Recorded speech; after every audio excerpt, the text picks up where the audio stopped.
please write the words unit multipliers.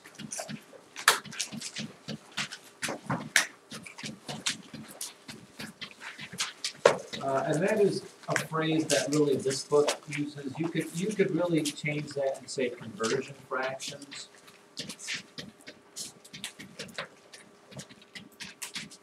And for those of you who are on the lazier end of things, this will be a little struggle for you here, but I can start this off telling you one very, very, very important word in all of this, and that is this. Let me rewrite that again. And again. And again. Okay. Using unit multipliers or conversion fractions are all about labels, labels, labels, labels, labels, and one more time, labels. Okay? The beauty of this, ladies and gentlemen, is that any two equal things, you can make a unit multiplier. Okay? For example, you could say there are 60 seconds, make 1 minute. But rather than writing it as an equation or an equal sort of thing, I make it a fraction where it looks like this. 60 seconds equals 1 minute. And that's just the same thing as 1. And you can flip it over and put 1 minute is the same thing as 60 seconds. You could use, 3 feet is the same as 1 yard. Or 1 yard is 3 feet. Or you could say, I don't know, 16 ounces is what? You may know what 16 ounces is. A pound. Or 1 pound is 16 ounces.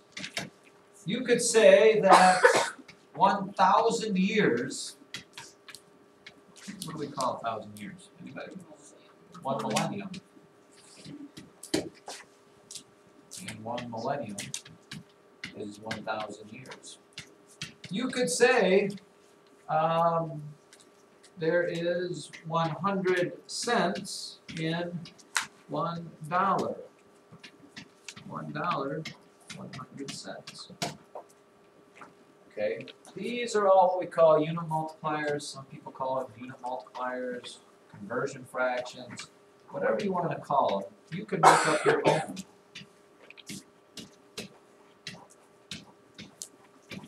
One school day equals 8 hours. All those sort of things. Any two things that are equal, you can make a unit multiplier out. Now, how do they work? How do they work? And here's I guess let me give you a for example here. Convert 64. Oh wait, no, let me change this too. Yeah, convert 64 inches to feet. Or convert 64 inches to feet. Anytime you want to change units of measurements, a good idea is to use this whole unit multiplier thing. Okay? Have we done this before? I'll tell you what we'll change the rest of your. So the first thing you do, ladies and gentlemen, the very first step you do is make a fraction out of whatever measurement you're given. Take the given measurement and put it over 1. That means I'm given 64 inches, I take 64 inches, and you must put your labels down and put it over 1. Stop me here if that didn't make any sense to you. You just make a fraction out of what you're given. I was given 64 inches, I am going to put it over 1. Step number 2. This is probably the easiest way to do it. Okay. you want, okay, when you think about fractions, do you remember if I was multiplying the fraction 5, 6 times 1 over 5, what happens when you have the same thing on top and the same thing on bottom? They cross out. That is my goal with this fraction. I don't want my answer to be in inches. I want my answer to be in feet. So I want inches to cross off. Remember, this is all about labels, not so much about money or numbers. So if inches are up here, the fraction that I'm going to multiply it by has to have inches down here. Because if I have an inch on top and an inch on the bottom, those are both going to cross off, and I no longer have inches because I don't want my answer to be in inches, I want my answer to be in feet. Okay? Make sure labels cross cancel. Well, what do I want to turn this into? I want to change it from inches into what, Cameron? Feet. So that's what label has to go on top. And here is where you have to use a little bit of knowledge. You need to know the conversion from feet to inches. How many feet are in an inch or how many inches are in a foot? Hopefully you got that. Somebody would tell me that there are, Maddie? Right, there are 12 inches in 1 foot. Boom, boom, boom, boom. So this would have to have with your desired measurement on top.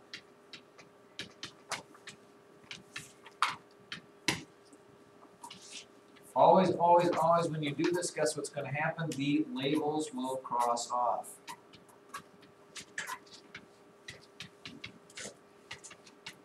And you just do the rest of the math. Which means this. My ultimate goal in this, the reason I used this, what we call unit multiplier, was so that this label inch would go away, and I am left with my answer in feet. So I end up with 64 over 12 feet, and you need to just change that from an improper fraction to maybe a mixed number. In this case, it didn't work out nicely. What is it? 5 feet? 5 4/12 of a feet of a foot, or whatever it is. 5 1/3 feet. That would be fine. Hopefully they work out. Let me give you some more. This is another thing that kind of takes a little bit of time, but if you just start thinking labels and things to cross off, it'll work. You know. Here's another example. You know, if I said change 6 days into hours. Change 6 days into hours. And again, I don't care that you already know what to do. That's not the whole point of all this, because you'll run into times when you don't need to do it. What do I do? My first step is to take what I'm given. I'm given 6 days and put it over 1. 6 days over 1. What do I want to happen in my unit multiplier / conversion fraction? I want days to cross off. So where do days have to go? On the bottom, thank you, Franklin. What am I trying to change it into? Hours, so that has to go on top. And now you have to fill in the blank. Hopefully you know how many hours are in a day. Grace Christ, there are 24.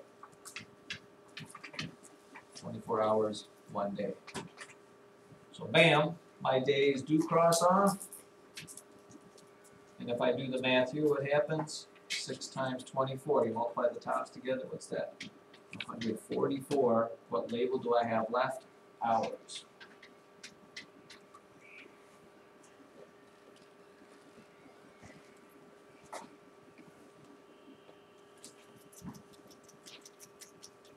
Now, in case you missed the beauty of this, the nice thing with this is you can do multiple things with them. Okay. For example, if I would say to you, 1 year equals how many seconds? 1 year equals how many seconds? Well, you know there's probably a lot of them. But using unit multipliers, it takes a lot of the guesswork out because follow the rules. I'm changing 1 year and I put it over 1. Here is the problem. Most of you don't know how many seconds are in a year to use that as a unit multiplier. So you may have to take it in like little baby steps. Like you do know how many days are in a year, right? I hope. So you're going to get rid of years and turn it into days. There's 365 days in a year. See, now I've gotten rid of years and my answer's in days. Well, now I want to get rid of days. So where would days go on my next one? Down here. And change that into probably hours. How many hours in a day? 24. Now my days are gone. And I want to change hours into probably minutes, because you probably don't know how many. So hours, because it's on top here to get to cross off, has to go down here. And I put, there's 60 minutes in 1 hour.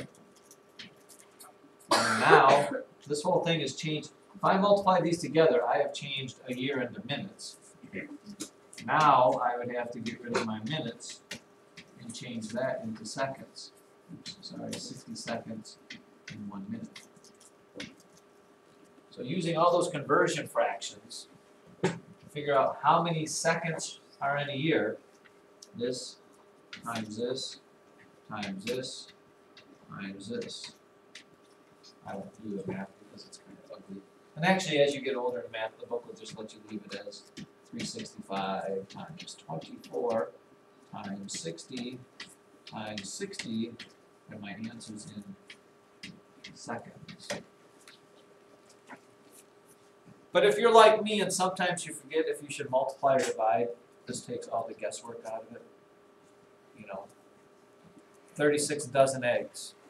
How many eggs is that? Well, you think, well, there's 12 eggs in a dozen. Is my answer 3 or is it 36 times 3?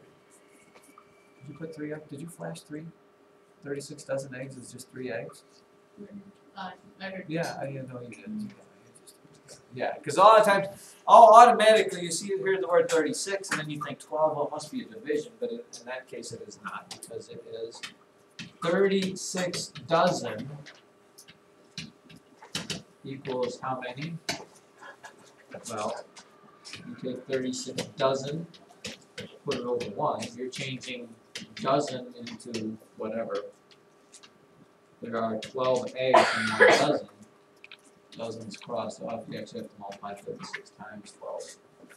It takes a lot of.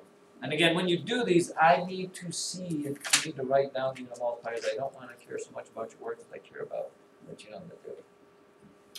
What's another one?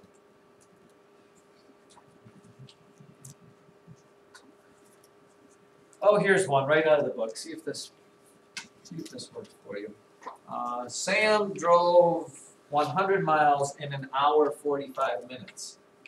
Sam drove 100 miles in 1 hour 45 minutes.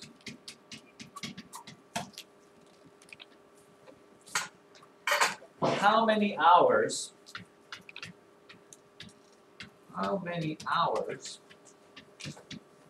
did it take Sam to drive 100 miles?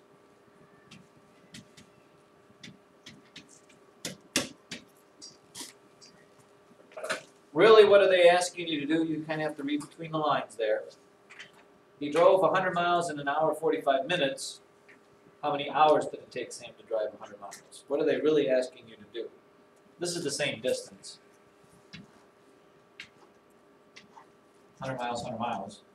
They're asking you to change 1 hour 45 minutes and make it just in hours.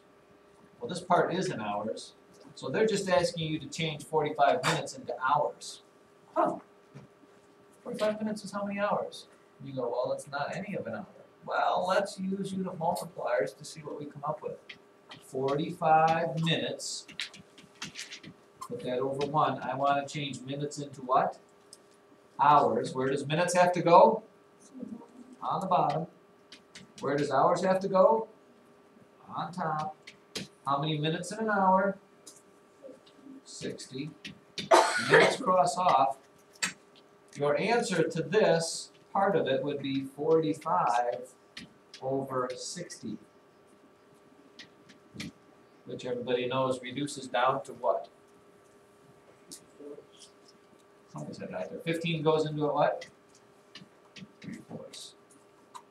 So you have 1 hour here plus the 3/4 there. It's 1 3/4 hours. That's kind of where the book is going there. And it gets a little whatever there, but you can use that for anything. I can tell you're mesmerized by that. Yeah? Since the other ones we multiplied, like It all depends. If it's something on top with something on the bottom, this is division. If they're both on top, you multiply them. They're multiplying fractions. You multiply the two tops and the two bottoms. And this one just needs to be reduced because it is. okay. You have the smaller number on top over the bigger number.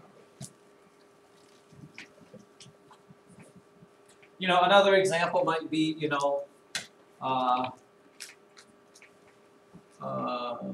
ounces equals how many pounds? Who can tell me that answer? Right off the bat. 10 ounces is how many pounds?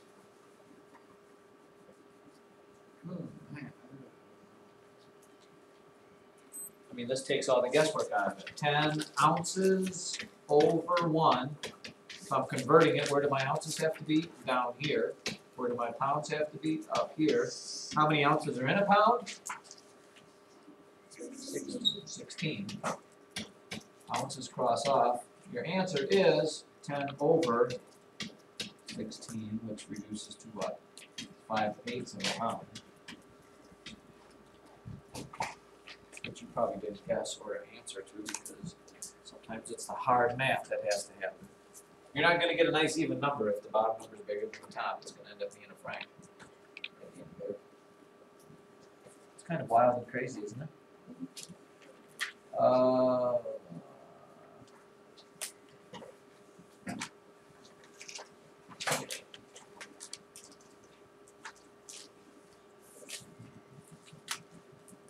right. Life goes on. We are on lesson 52.